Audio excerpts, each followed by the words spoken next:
You think being nice is your superpower. You hold doors open. You say yes when you want to say no. You apologize just to keep the peace. You believe kindness makes people like you. But here's the truth. Being too nice doesn't get you respect. It gets you ignored, used, forgotten, and deep down, you've felt it. That sinking moment when you realize you're the one who gives but never gets. This video will expose the dark side of being too nice, why it silently destroys your respect, ruins opportunities, and keeps you stuck in a cycle of invisibility. I won't just expose the truth, I will give you 5 psychological tricks that flip the script, so you stay kind but powerful.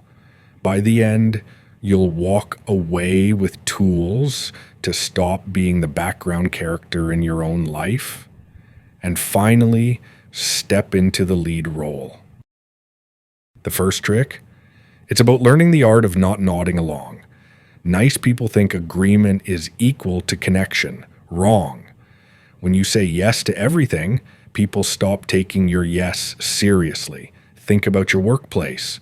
There's always that one person who volunteers for everything. Extra shifts, last-minute tasks, favors.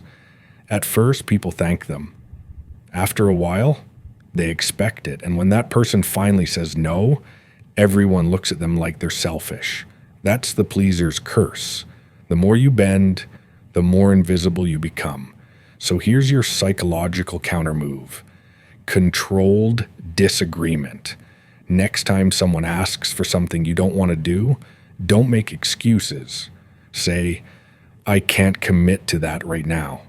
Short, direct, confident. Controlled disagreement creates respect because it signals you have standards, and people respect standards more than compliance. The irony? You'll be liked more when you stop trying so hard to be liked. Now we step into a tactic most people are terrified to use. Nice people say sorry for existing. Sorry to bother you. Sorry, I just wanted to ask.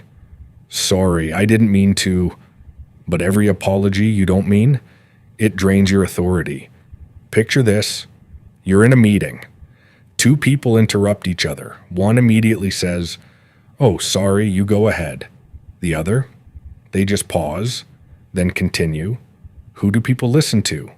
The one who didn't flinch. That's the psychology of status. High status people don't rush to explain themselves. They hold space. So here's the trick. Instead of apologizing, use silence. Someone cuts you off in conversation, pause. Look at them, then continue. That pause does more damage than 100 apologies. Psychologists call this status behavior. Silence signals you value your words, and so should they. Respect isn't given to the loudest. It's given to the one who doesn't beg for it. The third trick is what makes your presence magnetic instead of forgettable. When you're always available, you lose value. People chase what they can't easily have. Robert Cialdini's research on persuasion proves it. Scarcity increases desire. The rarer the resource, the higher the value. Think about it. The coworker who replies to every email instantly, nobody respects their time. The friend who always says yes to hangouts, nobody values their presence. But the person who's selective, the one who shows up with intention, when they speak, people lean in. So don't answer texts instantly. Don't always pick up the phone. Create small gaps. When you finally show up, your presence has weight. Or put simply, if you're everywhere, you're nowhere. The fourth trick? It's the trick that turns nice into respected. Nice people bottle everything up. They swallow anger, frustration, resentment until it leaks out in passive aggression. A friend cancels on you last minute. You smile and say, "It's okay, don't worry." But later you stew, you ghost them, you withdraw. That's not kindness, that's self-betrayal. Here's the reframe. Honesty is kindness, silence is cruelty. Next time someone crosses a line, say, "I value this relationship, which is why I need to be honest. That didn't sit right with me." You're not attacking, you're setting the rules. And people actually trust you more because they know where you stand. Think of it this way. A fence doesn't make a yard weaker. It makes it livable. Boundaries aren't walls, they're clarity, and clarity is respect. And the last move, maybe the hardest, is giving yourself what you've been begging others for. Nice people constantly chase validation, compliments, likes, approval. But when you rely on others to tell you who you are, you become their puppet. Here's the shift. Practice internal validation.